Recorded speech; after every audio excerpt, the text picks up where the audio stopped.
हम कहाँ थे? याईर के ऊपर। मैंने बोला था अपनी गवाही का कुछ भाग अभी मैं कवर करूंगी। याईर के विषय में जब हम बात कर रहे थे ना, हमने देखा यीशु मसीह उसके घर में गया, लेकिन कुछ ताका झाकी करने वाले लोग थे वहां पर। तो बहुत सारे बहनों को ऐसा लगता है, क्योंकि मैं बैठकर प्रार्थना करती, आप हमारे बारे में नहीं जानते मेरा जीवन कैसा, आपको नहीं पता मैं किन समस्याओं में हूँ। आप अपना प्रचार कर रहे हैं, अपने बारे में बोल रहे हैं या अपनी गवाही दे रहे हैं, लेकिन आपको नहीं पता मेरा जीवन कैसा है। मैं सेवा नहीं कर सकती, मुझसे सेवा नहीं हो पाएगी। तुच्छ समझना, अपने आप को बिल्कुल छोटा समझना, मैं भी किसी काम का नहीं हूँ, ये समझना। बहुत बार मुझे मेरी जिंदगी में ऐसा लगता था कि ऐसा सबके साथ होता है ना, हम बहनें ज्यादा ऐसा महसूस करते हैं, हम इमोशनली भावनात्मक रूप से कमजोर होते हैं। आपका नहीं पता, मैं एक औरत हूँ, आप सब पुरुष बैठे हैं सामने, आप हाई नहीं बोल रहे, मुझे लग रहा है या तो मैं एलियन हूँ। मेरी बात समझ आ रही है ना आपको? इमोशनली वीक होते हैं, है ना? कुछ भी घटे तो हम अपने दिमाग पे ले लेते हैं, कोई चीज होगी तो कई दिनों तक सोचते हैं, जबकि पुरुषों को देखो वो भूल जाते हैं। होता नहीं होता है ना? अरे छोड़ ना, वो ऐसा बोलते हैं। मैं बोलती हूँ अरे आपको नहीं पता मेरे साथ क्या क्या हुआ। हाँ है हमारे साथ ऐसा, है ना? तो मुझे बहुत बार ऐसा लगता था, प्रभु को बोलती थी ऐसा मैं, प्रभु यार ऐसा मेरी जिंदगी में लोग फायदा उठाते हैं, लोग चले जाते हैं, कई बार लगता है पायदान की तरह इस्तेमाल करते हैं। लेकिन परमेश्वर ने मुझे एक चीज समझाई, तो वो पायदान है जिससे लोग पैर साफ करके उद्धार के मार्ग पे पहुंच जाते हैं। तो मेरी बहनों को कोई इस्तेमाल नहीं करता है ना, तो विश्वास करना, अरे मैं पायदान मिलने को तैयार हूँ। आप नहीं बनना चाहते, प्रभु मुझे बना ले, हजारों इस्तेमाल करे, उद्धार हो जाए। यहाँ मिले ना मिले, यहाँ जरूर मिट्टी धूल पत्थर लाठी कुछ भी मिल जाए, लेकिन वहां एक बहुत बड़ा प्रतिफल इंतजार कर रहा है, क्योंकि मेरी बहनों हमें प्रभु के राज्य के लिए कुछ करना है। अपने आप को कमजोर समझना, तुच्छ समझना, दीन समझना बंद करें। मैं बाइबल में एक ऐसी औरत के बारे में जानती हूँ जिसे व्यभिचारिणी कहा जाता था। अगर प्रभु से इस्तेमाल कर सकते, बाइबल तो बताती है, लूका के 7वें अध्याय में ऐसा लिखा है कि एक फरीसी ने यीशु को अपने घर आमंत्रित किया। ज्यादातर लोग बाइबल जानते हैं, लेकिन अगर आप चाहें तो निकाल सकते हैं। लूका 7वां अध्याय उसकी 36वीं आयत।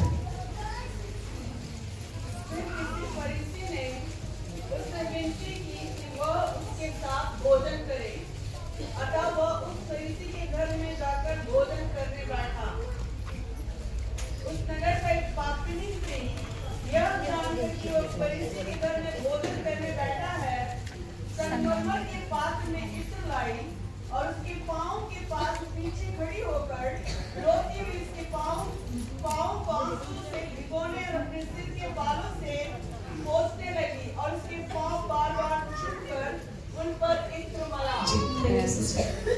किसने यीशु को अपने घर में बुलाया? एक पुरुष ने। आज महिलाओं के कुछ जरूरी है महिलाओं को समझना। और एक औरत आई, यीशु को एक फरीसी ने अपने घर में बुलाया, पुरुष ने बुलाया। हम सोचते हैं आगे खड़े होने की जिम्मेदारी केवल पुरुषों की है, कुछ भी करने की जिम्मेदारी केवल पुरुषों की है। मैं फरीसी के बारे में लिखा, लेकिन मैं बात महिलाओं और पुरुषों के बारे में करूँ तो उसी विषय पे आपसे बात करूंगी।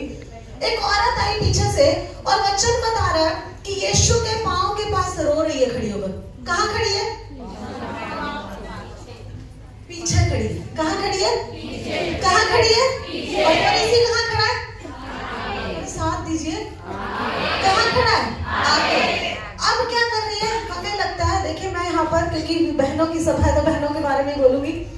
तो वो जो औरत है पीछे खड़ी होकर रो रही है क्योंकि उसने व्यभिचार किया है। और फरीसी अपने मन में एक बात सोच रहा है, और पता है क्या बोल रहा है? प्रभु को अगर ये सच में प्रभु होता तो इसको पता होता ये औरत कौन है, क्या क्या करके आई है। उस फरीसी को सब कुछ पता है। मेरे और आपके बारे में ना परमेश्वर सब कुछ जानता है। जानता है कि नहीं? और दुश्मन भी सब कुछ जानता है। बोलिए ना, उसको पता है प्रभु मुझे इस्तेमाल करने पर है। जब अब्राहम निकला था ना और परमेश्वर ने उससे पहला वायदा किया था कि तू आशीष का मूल होगा, मैं तेरे वंशजों को बढ़ाऊंगा, जो तुझे आशीष देगा वो आशीषित होगा, जो तुझे श्राप देगा वो श्रापित होगा। क्या केवल ये अब्राहम ने सुना था? नहीं, अब्राहम के साथ साथ दुश्मन ने भी सुना था। रास्ते में बहुत सारी अड़चने आई। एक अड़चन तो ऐसी थी जिसमें उसने हाजिरा के पास चला गया। उसकी पत्नी ने कहा हाजिरा के पास चला जा। पत्नियां गलत सलाह नहीं देती, ऐसा मत बोलेगा कि मैं इस विषय में बात कर रही हूँ। हम जब मुंह खोलते हैं तो गलत ही बोलते हैं, हम अच्छी सलाह भी देते हैं और कई बार हम उतावली में जब बोलते हैं तो गलत हो जाता है। जब हम अपने पति से बात करते हैं, जब अपने बच्चों से बात करते हैं, क्योंकि मेरे पास जवान 2 बेटे हैं, मेरे उनके सोचने का तरीका बिल्कुल अलग है। अच्छा, आपको अगर मैं बात बताऊं तो आप हंसेंगे कि मेरे बच्चे कैसे। मेरा अभी बड़ा बेटा सीए का 2nd ईयर कर चुका है, डिलॉयट में उसकी आर्टिकलशिप चल रही है।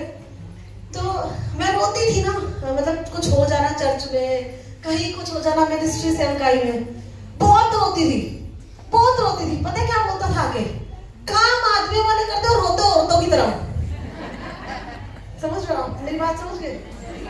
तो उसने ये बोल के, क्या रोते रहते हो हर टाइम, मुझे ऐसे बोलता है घर में, क्या आप हर टाइम रोते रहते हो मम्मा, अरे मर्द बनो। हम मर्द बन नहीं सकते, लेकिन आपको मैं बताऊं, ऊपर से मैं औरत हूं लेकिन अंदर से मर्द हूं। समझ गए? कुछ लोगों को समझ में आ गया, है ना? आप मुझे देखोगे ना कमजोर दिखूंगी, पर मेरे सामने दुष्ट आत्माओं से भरे व्यक्ति को लेकर आ जाओ, वो कहेगा इसके अंदर यीशु दिखाई दे रहा है। बोलो, बाहर से औरत और अंदर मर्द हूं के नहीं हूं? आप भी ऐसे ही हो, दिखती औरत है लेकिन अंदर मर्द है, क्योंकि अंदर यीशु बैठा है भाई। यीशु के बारे में बात कर रही हूं। आप गलत सोचने लगे। आप सोचो भाई बोले तो सिस्टर कविता बब्बर है क्या, ये वही हूँ जो आप हो। अंदर कुछ और है, वही है जो आपके अंदर है। पर पता, मुझे समझ में आ गया और मैं अपने बच्चों के लिए बहुत बार प्रभु का धन्यवाद करती हूँ। प्रभु भूमि के लिए मुझे मर्द बना दिया। आप समझ रहे हो? कोई समस्या आती है तो मैं डिसीजन वैसे नहीं लेती जैसे एक फीमेल लेती है, जैसे वो सोचती है। कलीसिया में अकेली महिला की अगुवाई करना, सिस्टर मेरे साथ सहमत होंगे, बहुत बड़ा चैलेंज है। और क्या, मैंने शुरुआत में ये चीजें फेस की। एक्सेप्टेंस की कमी है, महिलाओं को उस तरह से स्वीकार नहीं किया जाता। महिलाएं भी महिलाओं को स्वीकार नहीं करती सेवा करते। मैंने ये चैलेंजेस फेस की। मैं पास्टर्स मीटिंग में जाती थी तो वहां पे अकेली महिला होती थी। पहले हस्बैंड के साथ जाती थी, पर अभी हस्बैंड नहीं तो अकेली महिला। जाने में बहुत शर्म आती थी। मैं बोलती थी, यार प्रभु, मैं प्रभु से ऐसी बात करती, यार प्रभु ऐसे ही बोलती, ये प्रभु आप मुझे लेके जाते हो, कोई औरत होती नहीं है परमेश्वर। तो मुझे प्रभु एक चीज दिखाता था, बोलता था एक बार न्यायियों की पुस्तक खोल, ऐसे समझाता है मुझे प्रभु, जगाता है, जगाता है। कह रहा न्यायियों की पुस्तक खोली तो बोला कितने आदमी? मैंने कहा 14। औरतें 1। बोला तो 1 ही काफी है। आप 1 ही काफी हो भाई, 1 ही काफी। बच्चे में नहीं लिखा पत्नियां घर को बनाती है, लिखा बुद्धिमान स्त्री अपने घर को बनाती है। स्त्रियों को झुंड की जरूरत नहीं है, आप अकेले काफी हो। क्योंकि जहां खड़े होके वही काम होना शुरू हो जाता है। जहां हम खड़े हो जाते हैं ना, जब हम प्रार्थना करने वाली महिला, प्रार्थना करने वाली बेटी, प्रार्थना करने वाला व्यक्ति खड़ा हो जाएगा, वहीं पर परमेश्वर का काम शुरू हो जाएगा। पुरुषों के बीच में एक महिला, मैं शुरू की, हम पास्टर्स मीटिंग में जाते हैं ना, फोटो देखती हूँ कई बार, तो सारे आदमी खड़े, मुझे फोटो खिंचवाने में भी शर्म आती थी। फिर मुझे बोलते थे, कविता सिस्टर आप आगे आओ। अब आगे आके तो खड़ी हो गई, वो जैसे खड़े हैं तो बहुत खाना खाने में हिचक लगती थी, शर्म आती थी। लेकिन अब मुझे शर्म नहीं आती, क्योंकि मुझे समझ में आ गया परमेश्वर जैसे उनसे प्रेम करता, जैसे उन्हें इस्तेमाल कर सकता है, वैसे मुझे कर सकता है। बहुत बार मेरे साथ ऐसा हुआ शुरुआत के दिनों में, 2020 में।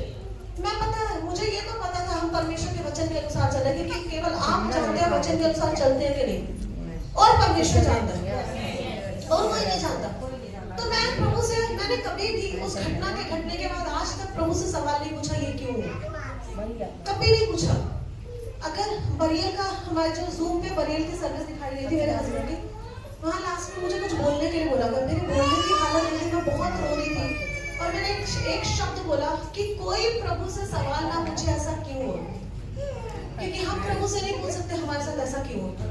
और यही मैं अपनी प्रार्थनाओं में बोलती थी। मेरे बच्चे सो जाते थे रात को 3 साढ़े 3 बजे, मैं प्रार्थना कर रही होती थी, रोती थी, शब्द कम होते थे, रोना ज्यादा होता था। रोते रोते परमेश्वर से बोलती थी, प्रभु मुझे समझ में तो नहीं आ रहा, लेकिन ये पता सब कुछ तेरे नियंत्रण में। मुझे समझ नहीं आ रहा। जब आपको समझ आना बंद हो जाता है, जब आपको कुछ समझ ना आए। याहीर जब गया था तो बेटी बीमार थी, समझ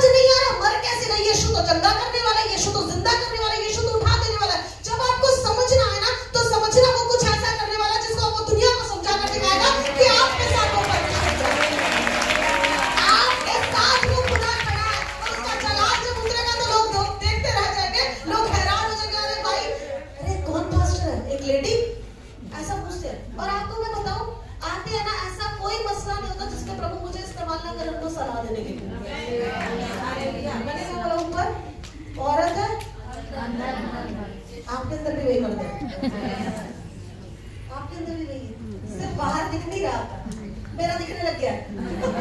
क्योंकि मैंने बोला छू कर देखोगे तो भी वही दिखाई देगा। मैं अपनी कलीसिया में एक बात बोलती हूँ, मुझे यीशु सुनाई देता है, यीशु दिखाई देता है और यीशु भी समझ आता है। लेकिन दुनिया यीशु पे शुरू होती है, दुनिया यीशु पे खत्म होती है। इसके अलावा मेरी जिंदगी कुछ भी नहीं है। मैं बिना यीशु के कुछ नहीं और बिना यीशु के कर नहीं सकती। हम जिस वचन में थे वहाँ लिखा है कि फरीसी ने यीशु को अपने घर बुलाया, फरीसी आगे खड़ा और वो औरत पीछे थी। हम महिलाओं का ज्यादातर ऐसा होता है, अगर पति है तो भी हम ज्यादातर पीछे पर्दे के पीछे रसोई में होते हैं। आप नहीं, शायद पति खाना बनाते हैं आपके घर में? आप लोग ही बनाते हैं ना? बोलिए ना। अच्छा, जाऊंगी तो पकोड़े आपके हस्बैंड बना के खिलाएंगे। मैं लेडीज मीटिंग से सुना, मेरा भी पैर दबा देना थोड़े से। हम लोग नाम नहीं लेते, आपका नहीं पता मुझे। तो चाय हम घर पहुंचने से पहले कहते हैं चाय रख दो, हमारी भी बना लेना और अपनी भी बना लेना, साथ में चाय बिस्किट तैयार रखना, मतलब हम पहुंच रहे उससे पहले सब कुछ तैयार रखना। लेकिन हमारे घरों में ऐसा नहीं होता। हमारे घर में ऐसा होता है कि हम परमेश्वर के जन्म के आने से पहले, जब पास्टर घर में विजिट करते हैं, कोई क्या आता है, हम खाना तैयार करते हैं। महिलाएं, जो मैंने आपको बताया कि 30-30, 35-35 लोग मेरे घर में प्रेयर ग्रुप में इकट्ठा होते थे, सेल्फ ग्रुप जो शुरू हुआ था, और उन सबके लिए भोजन बनाना मेरी जिम्मेदारी होती थी। वो सो रहे होते थे, वो प्रार्थना कर रहे हैं, वो कुछ भी कर रहे हैं, लेकिन उस दौरान मैं सारा खाना, सारे भोजन की व्यवस्था करती थी। परमेश्वर ने उस परिश्रम को देखा और आज पता है वो क्या हुआ, एक सेवा का रूप ले लिया। 30-35 बंदों के लिए खाना बनाना। अभी हमने लास्ट ईयर 2024 में क्रिसमस का एक प्रोग्राम किया। मैंने हमारी बहनों की सभा में 2000 अक्टूबर हमारी जो एफजीसी की सभा हुई थी बहनों की जीएसएफ, वहां पर बोला था कि प्रार्थना कीजिए, मैं विश्वास की एक छलांग लगा रही हूँ। और प्रभु ने मुझे बोला था इस बार प्रोग्राम अपने हॉल में नहीं करना, बाहर बैंकेट में करना है। खर्चा बहुत बड़ा, बहुत सारी चीजें थी। 2024 अभी रिसेंट दिसंबर की बात बता रही हूँ आपको। मैंने बोला प्रभु कैसे होगा? परमेश्वर ने बोला प्रार्थना बढ़ा दे। अभी भी समझ नहीं आ रहा, पैसा नहीं आया, प्रभु कैसे होगा? दिन निकलते जा रहे हैं, दिसंबर आ गया, बैंकेट बुक करना है, मुझे कुछ नहीं पता। लोग पूछते थे कहाँ होगा, मैं बोला होगा, क्योंकि प्रभु ने बोला होगा। ये विश्वास का कदम है। मैंने पहले दिन किसी भाई को भेजा कलीसिया से जाकर हॉल देख कर आओ। वो वापस लौट कर आया, उन्होंने मुझे एक अमाउंट बताया। एक भाई आकर बोले जो बैंकेट का खर्चा होगा सारा मैं दूंगा। अच्छा, बैंकेट तो बुक हो गया, अब जगह भी बहुत सारी है। अब कलीसिया के 60-70-100 लोग आ गए, 200 लोग आ गए तो खाली रहेगा, वो भी अच्छा नहीं लगेगा। लगेगा क्या? अब जितना हॉल है वो ना भरे तो हमें बुरा लगता है जब हम सामने से देखते हैं या कोई प्रचारक आ रहा है। प्रभु ने बोला एक काम कर, प्रेयर ड्राइव शुरू कर। और उससे पहले 9 नवंबर को मेरे साथ एक घटना घटी थी। मेरे पैर की उंगली की हड्डी टूट गई। मैं गाड़ी चला लेती हूँ पर गाड़ी नहीं चला सकती थी क्योंकि इसी पैर पे सारा जोर पड़ता है जिसकी उंगली टूट गई। प्लास्टर लगा हुआ। मैंने बोला प्रभु आप मुझे काम भी ऐसे खतरनाक बोलते हो, मेरी हड्डी टूटी हुई है और बताओ गाड़ी कैसे चलाऊंगी? जो लोग मेरे साथ जा सकते थे, जिनकी मुझे उम्मीद थी, उन्होंने बोला हम नहीं जा पाएंगे, सिस्टर कुछ कराना। मैंने बोला कोई बात नहीं। मैंने पुलपिट से खड़े होकर अनाउंस किया आज से हम प्रेयर ड्राइव शुरू कर रहे हैं। मैं ऐसे ही करती हूँ काम, जो भी करती हूँ ना, प्रभु मुझे बोला और मैं कूद जाती हूँ क्योंकि मुझे पता है जब आग में जाएंगे यीशु प्रकट हो जाएगा। होगा तभी तो यीशु का नाम प्रकट होगा ना। देखो बाइबल बताती है एक व्यक्ति के बारे में जो छोटे से कद का था, जिसके सामने एक बहुत बड़ा दानव खड़ा है। और दानव खड़ा है तो उसके पास कुछ भी नहीं है। दानव बोल क्या रहा है? वो गोलियत क्या बोल रहा है? बहुत बड़ा जायंट की तरह दानव 9 फुट का, और वो बोल रहा है क्या तू मुझे कुत्ता समझकर लाठी लेकर आया? मेरे को ऐसा लग रहा है भविष्यवाणी करने का आत्मा आ गया उसके अंदर, अपने लिए भविष्यवाणी कर रहा था। और आप मुझे एक बात बताओ, दाऊद ने कुछ किया क्या? दाऊद ने सिर्फ गोफन निकाली जिससे रोज अमरूद तोड़ता था, रोज पेड़ तोड़ता था, जिससे केला तोड़ता था, उससे पत्थर डाला और पत्थर डाल के उस पीछे कर रहा है। तो पीछे करते करते अचानक से उसने पत्थर छोड़ा और इतना बड़ा गोली ढेर, और उसने कहा था क्या तू मुझे कुत्ता समझ के मारने के लिए? उसके ऊपर चढ़ा, उसी की तलवार मारी, उसका गला काट दिया। अरे आप सोचो, हम में इतनी ताकत है, हम दिखते छोटे छोटे हैं। मेरा कद 5 फुट होगा लेकिन 9 फुट का भी आ जाए तो हम हराने की ताकत रखते हैं, क्योंकि मैं खुद से भी सेनाओं के यहोवा के नाम से खड़ी हो जाती हूँ। जब प्रभु कुछ बोले तो करना ही करना है, लेकिन आपके अंदर पूरा विश्वास होना चाहिए सुनने के बाद कि मैंने प्रभु से पाया। ऐसा नहीं हमने कुछ भी सुना और करने लग गए, वो कभी भी सफल नहीं होगा। लेकिन जो आप प्रभु से सुनकर करते हैं वो हमेशा सफल होगा, हमेशा पूरा होगा। प्रभु ने मुझे बोला प्रेयर ड्राइव शुरू कर। आप विश्वास कीजिए 1 महीना 3 दिन प्रेयर ड्राइव चली क्रिसमस से पहले, क्योंकि जब मुझे प्रभु ने बोला इतना ही समय बाकी था और मेरी उंगली पे प्लास्टर, फिर भी मैं हर दिन प्रेयर ड्राइव में जाती थी। 2 उंगलियां प्लास्टर में है। मुझे प्रभु ने बोला जाना है तूने प्रेयर ड्राइव में, हर दिन प्रेयर ड्राइव में जाना। और हम प्रभु से हम बड़ी दूर दूर दिल्ली के अलग अलग कोनों में जाके, मतलब हमने कोई जगह नहीं छोड़ी पूरी दिल्ली में जहाँ प्रेयर ड्राइव ना चली। रात को 10 से 12, कभी कभी 1 बज जाता था, कभी 1:30 बज जाता था। एक भाई गाड़ी चलाते थे, मेरी गाड़ी भाई चलाते थे। 5-6 लोग जितने गाड़ी में आ सकते हैं, स्विफ्ट है मेरे पास, इससे ज्यादा लोग आ नहीं सकते। और आपको बताऊं बीच में तो ऐसा हुआ लोग डिक्की में बैठ के गए, बस सिस्टर हमें साथ ले चलो, बस डिक्की में बिठा लो, ये साथ है इनसे पूछना। डिक्की में घुसाते थे हम लोगों को, अपना बच्चा पकड़ के डिक्की में बैठ जाती थी महिलाएं, आदमी बोलते थे बस आप हमें साथ लेके चलो।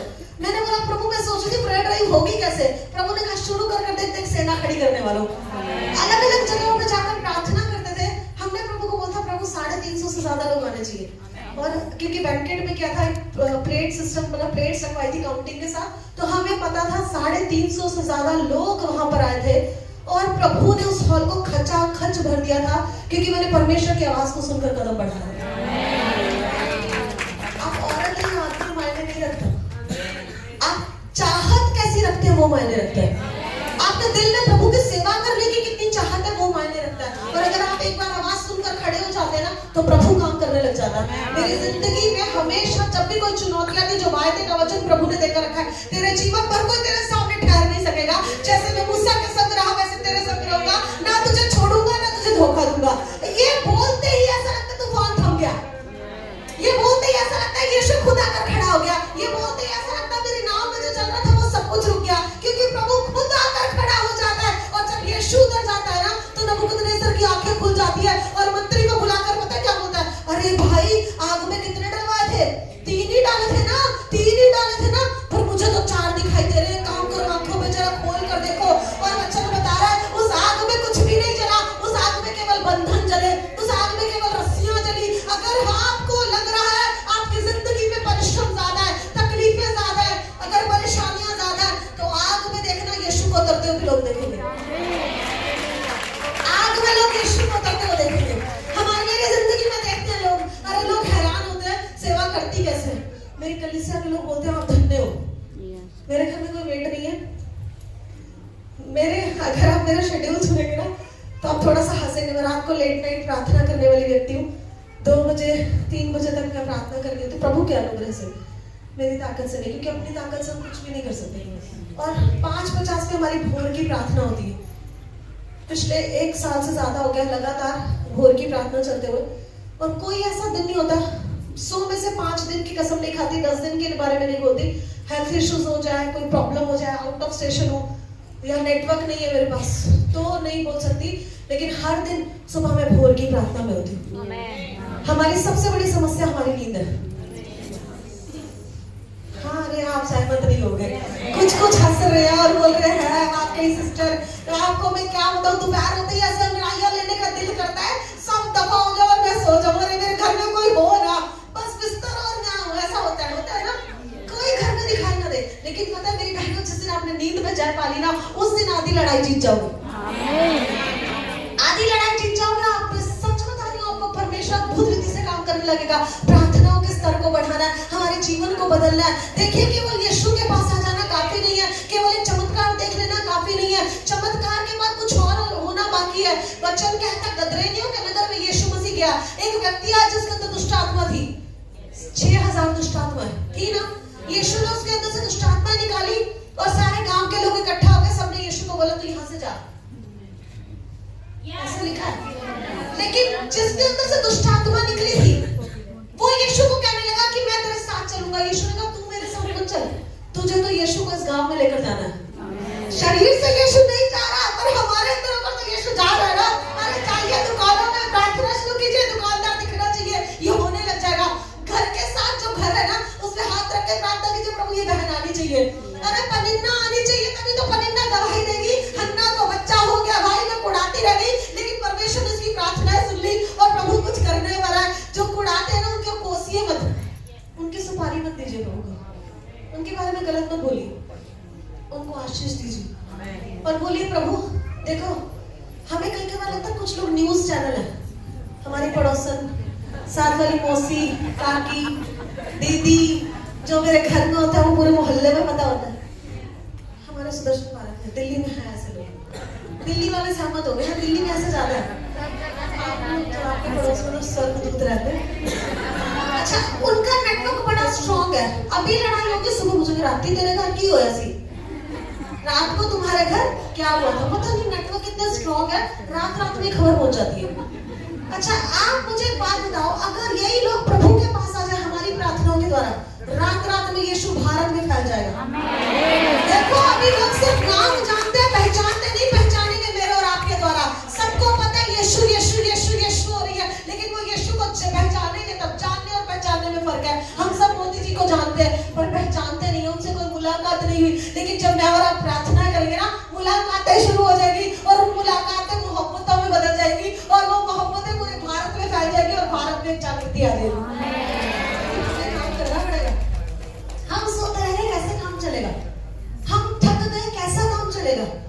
बाइबल बता रही है ये फरीसी स्त्री को यीशु के बारे में पता, ये पापी स्त्री को यीशु के बारे में पता चला और कि वो एक फरीसी के घर में वो यीशु के पास आई और वचन बता रहा है, वहां लिखा है कि वो फरीसी मन में सोचने लगा अगर ये भविष्यवक्ता होता तो इसे पता होता ये औरत कौन है। पता होता कि नहीं? क्या यीशु को नहीं पता था? आपकी जिंदगी में जो समस्या है क्या यीशु को नहीं पता? नहीं पता? समाधान नहीं है? फिर हटाता क्यों नहीं? ऐसा है ना? फिर दूर क्यों नहीं करता? फिर बचाता क्यों नहीं? जानबूझ के नहीं बचाता। शेरों की मांग में जब दानियल गया कि नहीं गया? कितने लोगों ने पढ़ा ये? अच्छा मुझे एक बात बताओ, क्या वो आज्ञा बदली नहीं जा सकती थी? राजा तो कुछ भी कर सकता है ना, नया ऑर्डर निकाल सकता है, कुछ भी है ना, चीजों को चेंज किया जा सकता था, लेकिन बदली नहीं गई, नहीं बदली गई ना। और दानियल कहाँ पे गया? शेरों की। ऐसा कहा जाता है कि उस शेरों की मांग में 1160 शेर थे। अच्छा, आज मैंने ऐसे किसी से सवाल, दो दोस्त आपस में बातें कर रहे थे, उनसे सुना। एक दोस्त ने दूसरे दोस्त से पूछा, भाई अगर तू जंगल में चला जाए,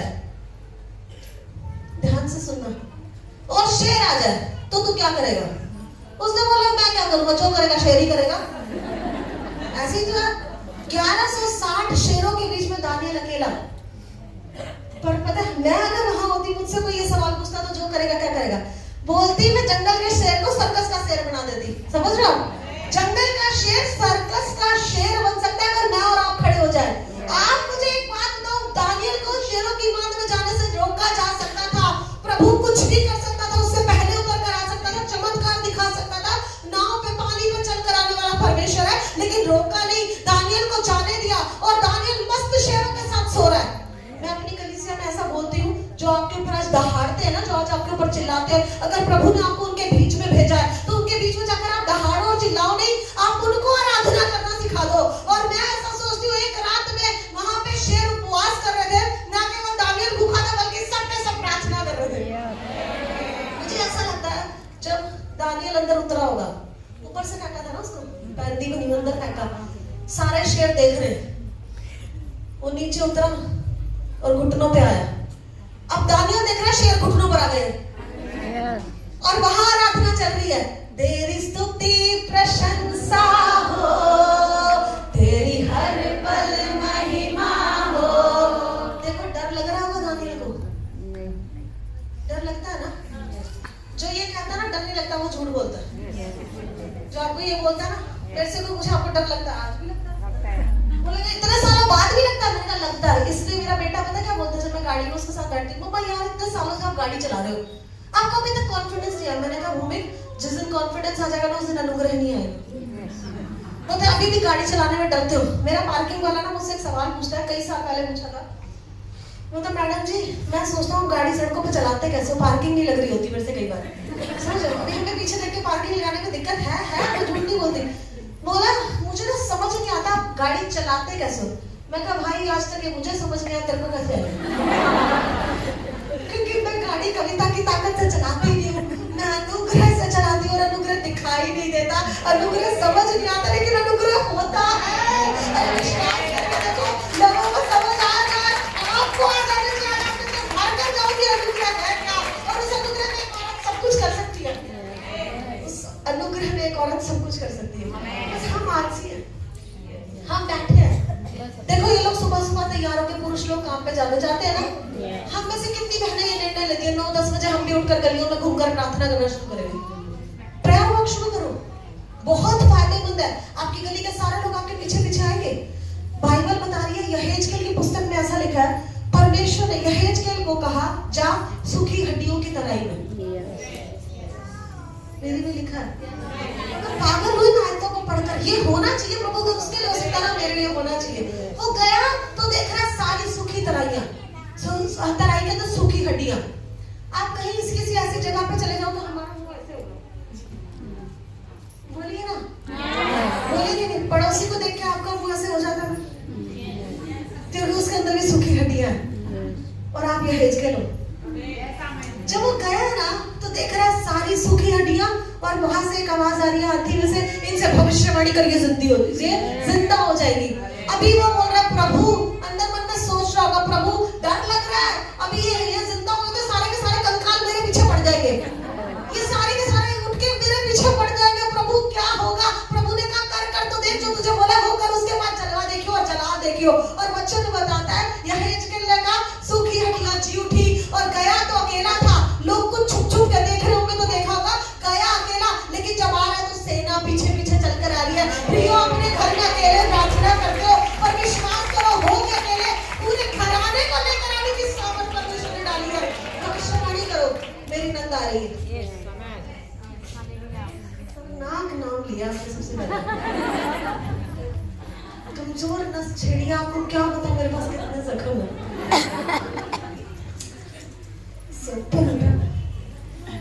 सांस, सबकी सांस अटक गई है। आपकी होती तो आपको पता चल, मेरे भी है, विश्वासी है। आपको मजे की बात बताऊं, मैं भविष्यवाणियां करती हूँ अपने परिवार के लिए, और कुछ दिन पहले ऐसा हुआ, मैं पूरा खुल के इस मंच से नहीं बोल सकती हूँ, लेकिन वो एक ऐसी जगह में जहां से उनका यहाँ आना असंभव है। हम दो नदी के दो किनारे हैं, एक तरफ मैं जा रही हूँ, दूसरी तरफ वो जा रहे हैं, जीवते परमेश्वर की सेवा कर रही हूँ, वो कुछ और कर रहे हैं। वो यहाँ से नहीं बोल सकती। मैं उनके लिए बहुत प्रार्थना करती हूँ, मेरे हस्बैंड ने बहुत प्रार्थना की। मैंने कहा प्रभु, वो प्रभु को जाने, प्रभु में आए। थोड़े दिन पहले उनका कॉल आया, तो हम पंजाबी बोलते हैं ना, तो ऐसे बोले, तुसी प्रार्थना कर दो, तुसी समझ के मेरे को बोल रहे हैं, तुम प्रार्थना करते हो ना, एक काम कर, तू अपने जेठ लेके प्रार्थना करे, की पता उदा हो जाए। अच्छा, तो मैंने डोज दी मम्मी को, मैं डोज बोलती हूँ उसको, जो हम देते हैं ना, देते हो छोटे बच्चों को कलकेरिया की गोली देते जब दांत आ रहे होते। आपको दिया किसी ने? आज पवित्र आत्मा देगा गोदी में लिटा के, सबके अंदर जाएगी। तो मैंने मम्मी को बोला, मैंने कहा मम्मी ठीक है, मैं प्रार्थना करूंगी, प्रभु काम करेगा। और मैंने प्रार्थना करनी शुरू करी, परमेश्वर ने उस विषय पे काम करना शुरू किया। थोड़े दिन बाद एक और फोन आया, मेरी सास का, मम्मी का, बोले कि तुसी जेडी प्रार्थना कर दो, मैनू एक गल दसी, मतलब मेरे जेठ ने उनको कुछ बताया था, परमेश्वर कुछ चीजें दिखाकर प्रकट करता है। बोले तेरे को तो सब दिखाई दे जाता है ना, समझ लो आप। अभी वो मुझे बाबा का टैलेंट, वो टारगेट, वो टैग दे रहे थे। तो मैंने बोला मम्मी, जो प्रभु बताता है ना वो दिखाई देता है, लेकिन अगर आप विश्वास करो, मेरा प्रभु सब कुछ कर देने की ताकत रखता है। मैंने प्रभु से कहा था प्रभु वो विश्वास करना शुरू करे। देखिए उधर से आने वाला फोन ये बता रहा है, हम सास के लिए भी प्रार्थना करेंगे ना, वो भी बदल जाएगी। हम विश्वास से जिसके लिए बोलेंगे ना, काम होने लग जाएगा। छोड़िए ना किसी ने आपके साथ क्या किया, वो कीजिए जो आपको परमेश्वर का वचन बताता है। आप बोलेंगे आप ऐसी चीजों से नहीं निकले, लेकिन मैं जो यहाँ से बोलूँ ना, उस बात को बहुत कम लोग जानते मेरी जिंदगी के। 8 जून 2020 को जब हम बरियल करके आए, दफनाने की सेवा,